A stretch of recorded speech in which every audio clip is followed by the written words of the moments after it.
ষ্টুডিঅ'ত মই নেত্ৰজিৎ বৰা কাল ঘূৰ্ণীৰ ৰেমালে এতিয়া এক প্ৰকাৰ সংঘাৰ ৰূপ ধাৰণ কৰিছে ব্ৰহ্মপুত্ৰত এতিয়া প্ৰকাণ্ড ঢৌৰ সৃষ্টি হৈছে যি দৃশ্য দেখিলে আপোনাৰ বুকু কপি উঠিব ব্ৰহ্মপুত্ৰৰ পাৰঘাট সমূহত এতিয়া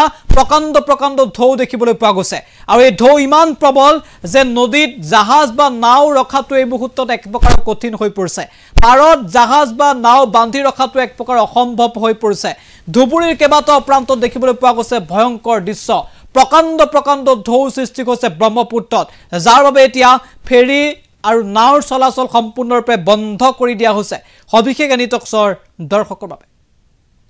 বিগ আপডেট আমি জনাইছো এই মুহূৰ্তত কাল ঘূৰ্ণী ৰেমালৰ ভয়ংকৰ ৰূপ ব্ৰহ্মপুত্ৰ নদীত এতিয়া প্ৰকাণ্ড পানীৰ ঢৌ বতাহে তছনছ কৰি ভাঙি পেলাইছে এক প্ৰকাৰৰ জাহাজ ঘাট কাল ঘূৰ্ণীৰ ৰেমালৰ ভয়ংকৰ ৰূপ দেখিবলৈ পোৱা গৈছে ৰাজ্যৰ কেইবাটাও প্ৰান্তত পাৰত জাহাজসমূহ বান্ধি ৰখাটো এতিয়া অসম্ভৱ হৈ পৰিছে কৰ্মচাৰীৰ বাবে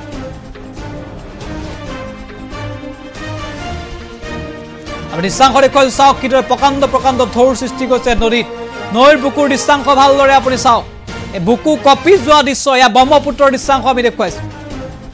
নামনি অসমৰ ধুবুৰীকে ধৰি কেইবাটাও প্ৰান্তৰ পৰা এইসমূহ দৃশ্য আমালৈ আহিছিল য'ত পাৰঘাটসমূহ বান্ধি ৰখা পাৰঘাটত এনেকৈ জাহাজ বান্ধি ৰখাটো এক প্ৰকাৰ অসম্ভৱ হৈ পৰিছে কিন্তু ঢৌ সৃষ্টি হৈছে আৰু টছনছ কৰিছে জাহাজ ঘাট কিমান প্ৰকাণ্ড ঢৌৰ সৃষ্টি হৈছে এই দৃশ্য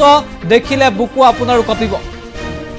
কাল ঘূৰ্ণী ৰেমালৰ বাবে এতিয়া ঢৌৰ সৃষ্টি হৈছে নৈৰ বুকুত আৰু ইমানেই প্ৰবল ঢৌৰ সৃষ্টি হৈছে যে তাত পাৰত জাহাজসমূহ এইদৰে নৈৰ পাৰত ৰখাই থোৱাটো এক প্ৰকাৰৰ অসম্ভৱ হৈ পৰিছে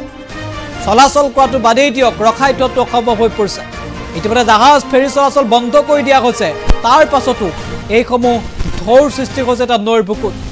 আৰু কাল ঘূৰ্ণীৰ ৰেমালে এতিয়া সন্ত্ৰাস চলাইছে আৰু ৰেমালৰ সংঘাৰী ৰূপ দেখিবলৈ পোৱা গৈছে অন কেমেৰা আমি এই দৃশ্যাংশ দেখুৱাইছো কেমেৰাত এইদৰে বন্দী হৈছে এই শিহৰণকাৰী দৃশ্য এইদৰে ঢৌৰ সৃষ্টি হৈছে নৈৰ বুকুত ইতিমধ্যে বতাহে তছনছ কৰি পেলাইছে জাহাজ ঘাট আৰু তাৰ মাজতে নৈৰ বুকুতে প্ৰচণ্ড ঢৌৰ সৃষ্টি হৈছে